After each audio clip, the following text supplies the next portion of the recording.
जब तुम में से कोई शख्स सोने जाता है तो शैतान उसके गुद्दी के पास, सर के पीछे हिस्से में 3 घाटियां लगाता है, 3 गिरहें लगा करके उस पर फूंक मारता है और कहता है कि तू पूरी रात खूब अच्छा सो जा, लंबी रात, देर तक। तो आदमी जब सुबह बेदार होता है और उठते वक्त अल्लाह का जिक्र करता है, यानी सुबह उठने की दुआ पढ़ लिया, अल्हम्दुलिल्लाहिल्लज़ी अहयाना बाद मा अमातना व इलैहिन नुशूर, तो शैतान की लगाई हुई एक गिरह खुल जाती है। फिर उसके बाद वज़ू करता है, वज़ू करने की वजह से दूसरी गिरह खुल जाती है। फिर फजर की नमाज पढ़ लेता है तो तीसरी गिरह खुल जाती है। तो शैतान की लगाई हुई तीनों गिरहें दुआ पढ़ने, वज़ू करने और नमाज पढ़ने से खुल जाती है।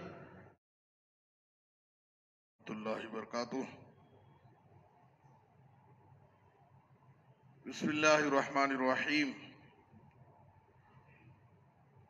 अन जुंदब इब्न अब्दिल्लाह रज़ियल्लाहु ताला अन्हु क़ाला क़ाला रसूलुल्लाह सल्लल्लाहु अलैहि वसल्लम मन सल्ला सुबह फहुव फी ज़िम्मतिल्लाह, रवाहु मुस्लिम। मुहतरम हज़रात, नमाज फज्र की बहुत सारी खुसूसियात हैं दीगर नमाजों के मुकाबले में, और इसके बहुत सारी बरकतें और फजीलतें हैं।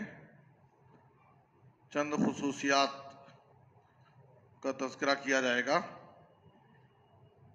अगर कोई शख्स नमाज फज्र की हिफाजत करता है, उसकी पाबंदी करता है, तो उसे जो फ़वाइद और जो बरकतें हासिल होती हैं, सबसे पहली चीज़ वो दिन भर अल्लाह की हिफाजत और निगहबानी में होता है।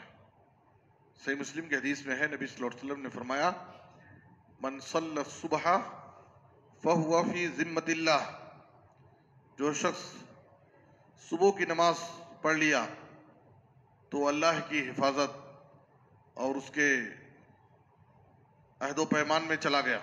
फी ज़िम्मतिल्लाह आई फी हिफ्ज़िही व ज़मानिही व अहदिही। शेख इब्न उसैमीन रहमतुल्लाह अलैह फरमाते हैं कि जिस शख्स ने फजर की नमाज पढ़ ली, गोया कि उसका अल्लाह से ये अहदो मुआहदा हो गया कि अब शाम तक उसे कोई तकलीफ नहीं पहुंचा सकता है, इसलिए कि उसका मुहाफिज, उसका निगहबान अल्लाह ताला हो गया, वो अल्लाह की हिफाजत में चला गया। तो ये पहली फजीलत है। और ये फ़र्ज नमाज पढ़ने की फजीलत। इसी तरह से दूसरी बरकत यह है कि फजर की 2 रकात सुन्नत पढ़ने वाले के बारे में नबी सल्लल्लाहु अलैहि वसल्लम ने फरमाया, सही मुस्लिम की हदीस है, रकअतल फज्री खैरुम मिनद दुनिया व मा फिहा। फज्र की 2 रकात सुन्नत ये दुनिया माफिया से भी बेहतर है। दुनिया और दुनिया के अंदर जितने भी नेमतें हैं, दौलतें हैं, सबसे बेहतर है। इसकी शरह में भी शेख इब्न उसैमीन फरमाते हैं, इसका माना बयान करते हुए कि दुनिया में जो भी सोना, चांदी, सामान और मालो मता है, वो सब एक तरफ, और फज्र की 2 रकात सुन्नत दूसरी तरफ। तो फज्र की 2 रकात सुन्नत के दुनिया माफिया से भी बेहतर है। क्यों? इसलिए कि फज्र की 2 रकात सुन्नत, इसका अजर व सवाब अल्लाह के पास बाकी रहेगा, और ये दुनिया के जितने भी मालो मता हैं ये सब फानी और ज़ाइल हैं, ये सब ख़त्म हो जाएंगे। इसलिए नबी सल्लल्लाहु अलैहि वसल्लम ने इसको दुनिया माफिया से बेहतर करार दिया है। तो फज्र की 2 रकात फ़र्ज पढ़ने की वजह से इंसान अल्लाह की हिफाजत में चला गया, और फज्र की 2 रकात सुन्नत पढ़ने वाला वो दुनिया माफिया से बेहतर उसे करार दिया गया। और तीसरी चीज़, नबी सल्लल्लाहु अलैहि वसल्लम ने फरमाया कि हर दिन फज्र की नमाज में हाजिर होने वालों के बारे में फरिश्ते अल्लाह के पास जाकर गवाही देते हैं, इसलिए कि फज्र का वक्त ये फरिश्तों के इज्तिमा और हाजिरी का वक्त है। कुरान मजीद में अल्लाह ताला ने फरमाया व कुरान अल फज्र इन्न कुरान अल फज्र काना मशहूदा, और हदीस के अंदर नबी सल्लल्लाहु अलैहि वसल्लम ने कहा यताक़बू रफ़ीकुम मलाइकतुन बिल्लैल व मलाइकतुन बिन्नहार व यज्तमिऊन फ़ी सलातिल फज्र व सलातिल अस्र। कुछ फरिश्ते रात में और कुछ फरिश्ते दिन में तुम्हारे पास आते जाते हैं, और फज्र और असर की नमाज में दोनों फरिश्ते जमा हो जाते हैं। तो जो फरिश्ते रात गुजारते हैं वो सुबह फजर की नमाज के बाद अल्लाह के पास जाते हैं और अल्लाह ताला उनसे सवाल करता है कैफ़ तरक्तुम इबादी, तुम मेरे बंदों को किस हाल में छोड़ कर आए हो।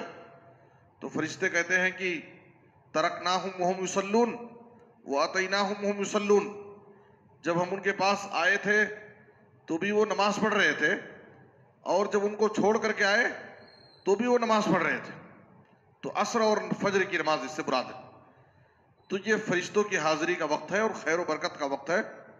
और चौथी बात यह है कि फजर का वक्त ये खुसूसी तौर पर खैर व बरकत का वक्त है। इस वक्त के लिए नबी सल्लल्लाहु अलैहि वसल्लम ने अल्लाह रब्बुल आलमीन से इस उम्मत के लिए बरकत की दुआ मांगी है। अबू दाऊद की हदीस में अल्लाहुम्मा बारिक li उम्मती फी बुकूरिहा, ऐ अल्लाह मेरी उम्मत के लिए सुबह के वक्त में बरकत दे दे। हदीस के रावी सखर बिन वदा अल-गामिदी जब वो कोई सरिया कोई लश्कर रवाना करते तो सुबह के वक्त रवाना करते थे, और वो खुद एक ताजिर आदमी थे। अपनी तिजारत का आगाज भी फजर के बाद सुबह के वक्त में शुरू करते थे। तो हदीस में है कि फ़अस्रा व कसुरा मालू, सुबह के वक्त में तिजारत करने की वजह से और नबी सल्लल्लाहु अलैहि वसल्लम की इस दुआ की वजह से वो मालदार हो गए और उनकी तिजारत में खूब बरकतें हुई। और अपना अल्लामा इब्न क़य्यिम रहमतुल्लाह अलैह कहते हैं नौमतुस सुबह तमनउर रिज़्क़, सुबह के वक्त आदमी को सोने की आदत नहीं बनाना चाहिए, इसलिए कि ये रिज्क से महरूमी का सबब है, जरिया है। सुबह के वक्त सोना ये रिज्क से महरूमी का सबब है, इसलिए कि ये ऐसा वक्त है जिस वक्त अल्लाह रब्बुल आलमीन की तरफ से रोजी तकसीम होती है। और इब्न क़य्यिम रहमतुल्लाह अलैह कहते हैं कि सलफ का हाल ये था कि अगर वो रात में सफ़र करते और सफ़र करते करते अगर थक जाते तो थकावट के बावजूद फजर की नमाज के बाद फौरन नहीं सोते थे, यानी थकावट के बावजूद ना तो फजर छोड़ते थे और ना फजर की नमाज के बाद सोते थे, बल्कि सूरज निकलने तक तुलुए शम्स तक जिक्र अज़कार में मसरूफ़ रहते थे। उसके बाद सूरज निकलने के बाद अगर वो अपनी थकावट दूर करने के लिए सोते थे ताकि वो सुबह की बरकत से महरूम ना रहें। ये सलफ की ज़िंदगियों का हाल था कि अगर उनको सोना भी है तो सुबह की नमाज पढ़ करके फिर तुलुए शम्स तक जिक्र अज़कार में मसरूफ़ रह करके उसके बाद फिर सोते थे। अब्दुल्लाह बिन अब्बास रज़ियल्लाहु अन्हु ने एक मरतबा अपने एक बेटे को देखा कि सुबह के वक्त सो रहा है, तो उसको तंबीह करते हुए कहा कुम अतनामु फी स्साअति अल्लती तुक़स्समु फ़ीहा अल-अर्ज़ाक़, उठ जाओ, तुम ऐसे वक्त में ऐसी घड़ी में सो रहे हो जिस वक्त अल्लाह रब्बुल आलमीन की तरफ से रोज़ी तकसीम की जाती है।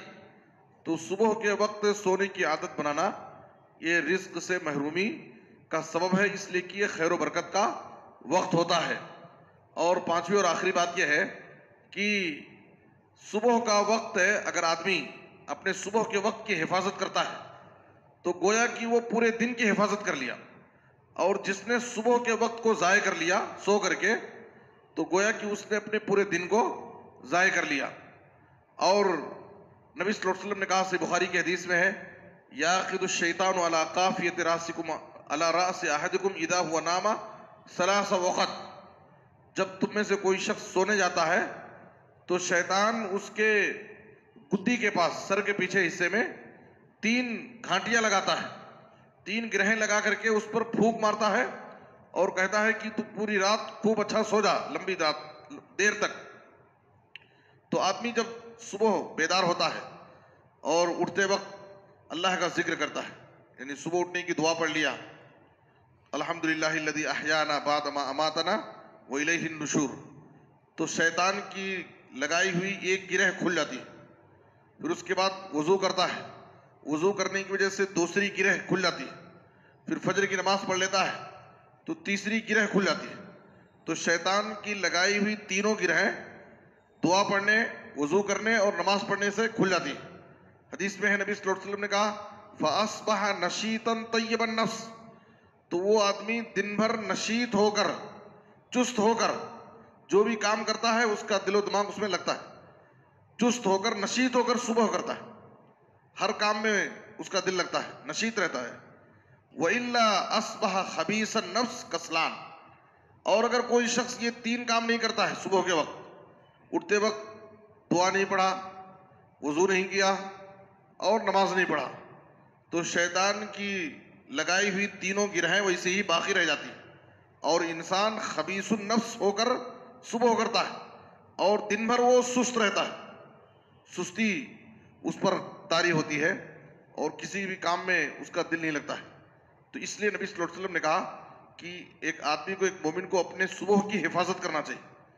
हिफाजत करने का मतलब यह है कि नमाज पढ़ करके, जिक्र करके, अल्लाह की इबादत करके सुबह का आगाज करना चाहिए।